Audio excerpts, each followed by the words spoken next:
Իսկ մեղավորների փնտրտուքը անիմաստ գործ է, անիմաստ գործ։ Եվ եթե մեղավորը կառավարությունը, մեղավորը նաև ժողովուրդը, որտեղ այս ժողովուրդն է այս կառավարությանը բերել իշխանության։ Ես թիվ 1 պատասխանատուն եմ, բայց թիվ 1 մեղավորն եմ։ Բա ով է։ Հայաստանի վարչապետ աշխարհի բոլոր հայերի պատասխանատուն չի։ Եվ ես այս համայնքային հանդիպումները անում եմ, որ ասեմ ժողովրդի վրա հույս չդնեք։ Ինչի վրա երթի երթարկեցիք մարդու։ Հասկանում եք, իմ շարասյունը չի։ Հայաստանի Հանրապետության վարչապետի կոպիտ ասած ավտոբուսն է։ Հիմա ինչ կապ ունենք։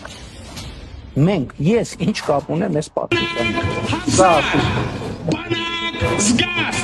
Եվ այո, ասում եմ որպես պատերազմական իրավիճակում զինված ուժերի գլխավոր հրամանատար։ Հիմա էլ մարտերում ձախողումների համար ուղիղ պատասխանատվություն են դնում ինձ վրա։ Վարչապետը մարտ է ղեկավարում կամ ղեկավար։ Հանկարծ որևէ մեկը չկասկածի այդ հրամանատարական հատկությունների վրա, որևէ մեկը։ Մենք թույլ չենք տալու Հայաստանի եւ Ղարաբաղի կապիտուլյացիան։ Ես այդպեսի բան եմ ասել։ Այո։ Որտեղ եմ ասել։ Որտեղ եմ ասում։ Որտեղ եմ ասում։